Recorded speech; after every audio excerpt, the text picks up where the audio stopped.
तो आज तक की सुप्रीम कोर्ट की सबसे बड़ी बेंच 13 जजेस की बेंच बैठी थी Kesharendra Bharati versus state of Kerala के केस में, जिसे पॉपुलरली फंडामेंटल राइट्स केस भी कहा जाता है। इस केस में इन सारे अमेंडमेंट एक्ट को और गोलकनाथ के केस को चैलेंज किया गया था। और एक बार फिर सुप्रीम कोर्ट के सामने ये सवाल था कि पार्लियामेंट के पास अमेंड करने की कितनी पावर्स है। क्या पार्लियामेंट चाहे तो पूरे कॉन्स्टिट्यूशन को, सारे फंडामेंटल राइट्स को अमेंड कर सकता है, खत्म कर सकता है? इन क्वेश्चंस को आंसर करते हुए सुप्रीम कोर्ट ने पहले ये कहा कि हाँ, पार्लियामेंट के पास कॉन्स्टिट्यूशन को अमेंड करने की भरपूर पावर्स है और ये पावर 24th अमेंडमेंट से पहले भी आर्टिकल 368 में मौजूद थी।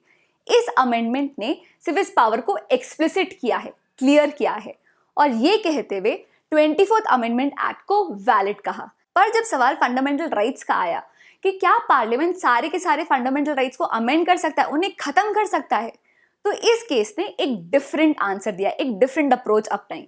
देखिए, अगर आप स्कोर कार्ड देखेंगे तो अब तक के जितने भी जजमेंट्स थे, सज्जन सिंह, शंकर प्रसाद या गोलकनाथ का जजमेंट, उन्होंने या तो आर्टिकल 13 का साइड लिया या 368 का साइड लिया। केशरेंद्र भारती का जजमेंट इसलिए इतना डिफरेंट है, इसलिए इतना इंपॉर्टेंट है क्योंकि इसने इस क्वेश्चन में एक बैलेंस्ड अप्रोच अपनाई और दिया डॉक्ट्रिन ऑफ बेसिक स्ट्रक्चर।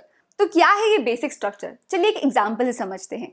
मानिए कि एक बिल्डिंग है और मैंने आपको ये पावर दी है कि इस बिल्डिंग को आप पूरी तरीके से रिकंस्ट्रक्ट कर सकते हैं, पर ये कंडीशन है कि बिल्डिंग के जो पिलर्स है, जो बेसिक पिलर्स है, जो फंडामेंटल पिलर्स है, आप उन्हें तोड़ मरोड़ नहीं सकते, वो वैसे के तैसे रहेंगे। तो आप चाहे तो फ्लोर्स बढ़ा सकते हैं, एरिया बढ़ा सकते हैं, पर उन पिलर्स को कुछ नहीं होना चाहिए।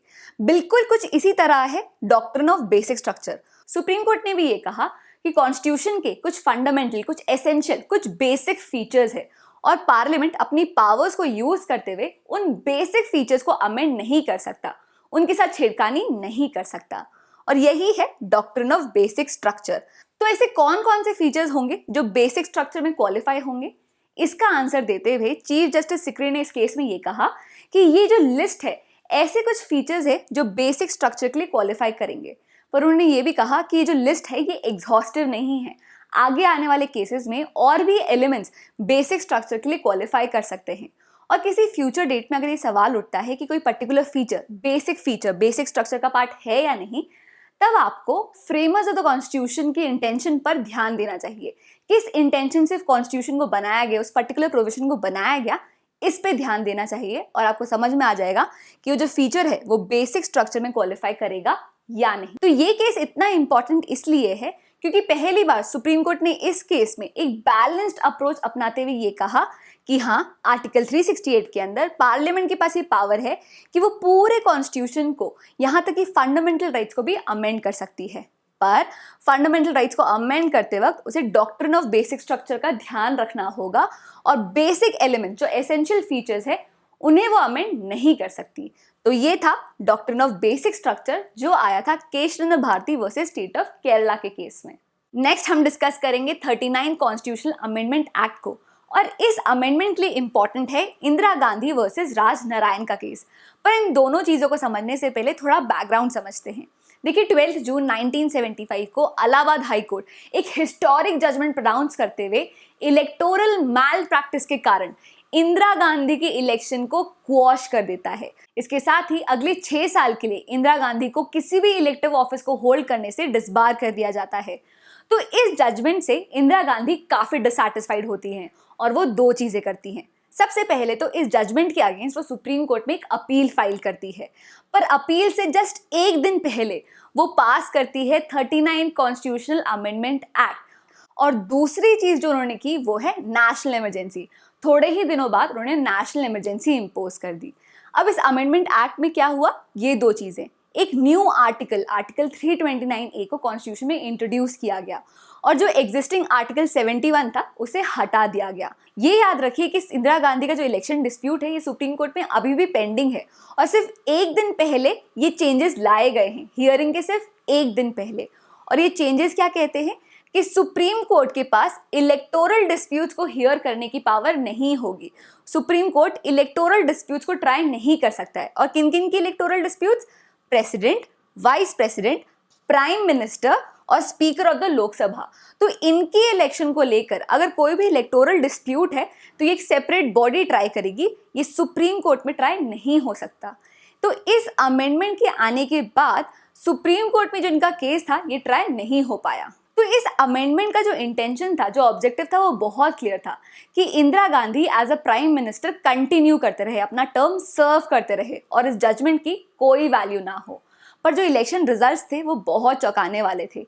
भारी वोटों के साथ जनता पार्टी इस इलेक्शन को जीत जाती है और मोरारजी देसाई बनते हैं next prime minister. Indira Gandhi को प्राइम मिनिस्टर के पद से रिजाइन करना पड़ता है। पावर में आने के बाद जनता पार्टी नेशनल इमरजेंसी के और 39th अमेंडमेंट एक्ट में जो भी रॉन्ग डूइंग्स हुए थे उसे अंडू करने के लिए कुछ लॉज पास करते हैं। तो सबसे पहले तो उन्होंने आर्टिकल 329 को हटा दिया। ये जो न्यू आर्टिकल इंट्रोड्यूस किया गया था इसे हटा दिया गया और फिर से वो ले आए आर्टिकल 71। ऐसा करने से सुप्रीम कोर्ट के पास फिर से पावर आ गई कि वो इलेक्टोरल डिस्प्यूट्स को ट्राई कर सकते थे। नेक्स्ट हम बात करेंगे 42nd अमेंडमेंट एक्ट की।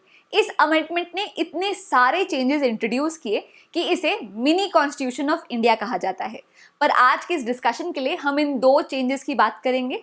तो इस अमेंडमेंट से article 31C right to property में सेक्शन 4 ऐड कर दिया गया और आर्टिकल 368 में क्लॉज 4 और क्लॉज 5 ऐड किया गया। ये अमेंडमेंट क्या कहता था? पहले तो ये कहता है कि अगर पार्लियामेंट पार्ट 4 में, तो पार्ट 3 है हमारे फंडामेंटल राइट्स और पार्ट 4 है डायरेक्टिव प्रिंसिपल्स DPSP। तो पार्लियामेंट अगर पार्ट 4 में कोई भी प्रोविजन ऐड करता है और अगर वो प्रोविजन फंडामेंटल राइट से वॉयलेटिव है तो भी वो वैलिड होंगे और इन्हें कोर्ट में चैलेंज नहीं किया जा सकता। तो पार्लियामेंट के पास ये पावर आ गई थी कि वो पार्ट 4 में कुछ भी अमेंडमेंट कर सकते हैं, कोई भी प्रोविजन ऐड कर सकते हैं। उसी तरह क्लॉज 4 ये कहता था कि पार्लियामेंट के पास ये पावर है कि वो पार्ट 3 के फंडामेंटल राइट में किसी भी टाइप का अमेंडमेंट कर सकते हैं और अगर वो कोई भी प्रोविजन डालते हैं या उसे हटाते हैं तो उसे भी कोर्ट में चैलेंज नहीं किया जा सकता। तो ये जो दो चेंजेस थे ये कोर्ट से उनका जुडिशियल रिव्यू का पावर छीन रहे थे, उसे रिड्यूस कर रहे थे और पार्ट 4 और पार्ट 3 में कोई भी प्रोविजन डालने का पावर पार्लियामेंट को मिल गया था। और ये जो क्लॉज 5 है ये कहता है कि पार्लियामेंट के पास जो अमेंडिंग पावर है इसमें कोई लिमिटेशन नहीं होगी। पार्लियामेंट के पास पूरी छूट है कि वो किसी भी टाइप का अमेंडमेंट कर सकता है, कुछ ऐड कर सकता है, कुछ हटा सकता है, उस पर कोई लिमिटेशन नहीं होगी। ये एक एब्सोल्यूट पावर होगा। तो इस अमेंडमेंट से जो पूरे चेंजेस आए थे इनका मकसद था केशव भारती की जजमेंट में जो डॉक्ट्रिन ऑफ बेसिक स्ट्रक्चर आया था उसकी इम्पैक्ट को नलिफाई करना। क्यों?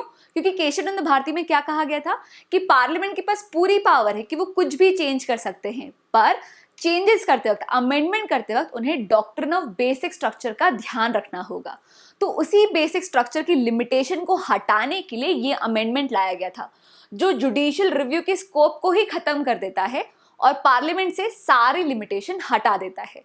तो इस अमेंडमेंट को चैलेंज किया गया था मिनर्वा मिल्स के केस में। इस केस में जो पिटिशनर्स होते हैं वो बॉम्बे के मशहूर मिनर्वा मिल्स के ओनर्स होते हैं। इस मिनर्वा मिल्स को नेशनलाइजेशन के कारण गवर्नमेंट ले लेती है। तो इस केस में ये जो अमेंडमेंट था इसे इनवैलिड कहा गया, इसे इन सब को इनवैलिड कहा गया और इस केस में सुप्रीम कोर्ट ने हमें 3 नए बेसिक फीचर्स दिए। पहला है जुडिशियल रिव्यू का। सबसे पहले सुप्रीम कोर्ट ने ये कहा कि कोर्ट्स के पास जो जुडिशियल रिव्यू का पावर है ये एक बेसिक फीचर है और पार्लियामेंट अमेंडमेंट करके जुडिशियल रिव्यू को सप्रेस नहीं कर सकता, रिड्यूस नहीं कर सकता। तो जुडिशियल रिव्यू एक बेसिक फीचर है। दूसरा उन्होंने कहा लिमिटेड अमेंडिंग पावर के बारे में। कोर्ट ने यह कहा कि पार्लियामेंट के पास अमेंडमेंट की लिमिटेड पावर है। पार्लियामेंट उसी लिमिटेड पावर को यूज करके अपने पावर को एक्सपांड नहीं कर सकता। नहीं, पार्लियामेंट के पास लिमिटेड अमेंडिंग पावर है और यही उसका बेसिक फीचर है। एब्सोल्यूट पावर पार्लियामेंट के पास नहीं है, लिमिटेड पावर्स है। और तीसरा उन्होंने कहा कि पार्ट 3 और पार्ट 4 में हार्मनी बनी रहनी चाहिए। तो फंडामेंटल राइट्स और डायरेक्टिव प्रिंसिपल्स के बीच में बैलेंस होना चाहिए, हार्मनी होनी चाहिए, दोनों को ऑपोजिट नहीं एक्ट करना चाहिए। तो ये जो हार्मनी है ये भी एक बेसिक फीचर है। तो ये जो 3 नए बेसिक फीचर्स हमें इस केस से मिले। और अब हम आ गए हैं आज के डिस्कशन के आखिरी केस लॉ पर, Waman Rao versus Union of India का केस जो 1981 का जजमेंट है। इस केस में क्या होता है कि केशवानंद भारती की जजमेंट के बाद डॉक्ट्रिन ऑफ बेसिक स्ट्रक्चर आने के बाद जितने भी कॉन्स्टिट्यूशनल अमेंडमेंट्स थे वो क्वेश्चन होने लगे थे, वो चैलेंज होने लगे थे। किस ग्राउंड पर? कि क्या ये जो कॉन्स्टिट्यूशनल अमेंडमेंट्स है ये डॉक्ट्रिन ऑफ बेसिक स्ट्रक्चर को फुलफिल करते हैं या उनसे डेट्रीमेंटल है। तो सोचिए कितना खतरनाक है कि जितने भी कॉन्स्टिट्यूशनल अमेंडमेंट्स थे, जितने भी सारे लॉज थे, सारे के सारे चैलेंज होने लगे थे इस डॉक्ट्रिन के बेसिस पर। तो इसका सल्यूशन देते हुए इस केस में ये कहा गया कि केशवानंद भारती जजमेंट जिसमें ये डॉक्ट्रिन आया था, ये आया था 24 अप्रैल 1973 को। तो इस डेट से जो आगे के आने वाले लॉज है, जो प्रोस्पेक्टिव लॉज होंगे, डॉक्ट्रिन ऑफ बेसिक स्ट्रक्चर का जो टेस्ट है ये आगे के आने वाले अमेंडमेंट्स पर अप्लाई होगा। ये टेस्ट रेट्रोस्पेक्टिवली मतलब पुराने लॉज पर अप्लाई नहीं होगा। तो ये कहा गया था वामन राव के केस में कि आगे आने वाले कॉन्स्टिट्यूशनल अमेंडमेंट्स को आप डॉक्ट्रिन ऑफ बेसिक स्ट्रक्चर के टेस्ट से चैलेंज कीजिए, पर जो पुराने लॉज है वो इस डॉक्ट्रिन के बेसिस पर चैलेंज नहीं हो सकते। वैसे जनरली भी इंडिया में जो भी लॉज है वो प्रोस्पेक्टिवली अप्लाई होते हैं, उनका रेट्रोस्पेक्टिव ऑपरेशन नहीं होता है।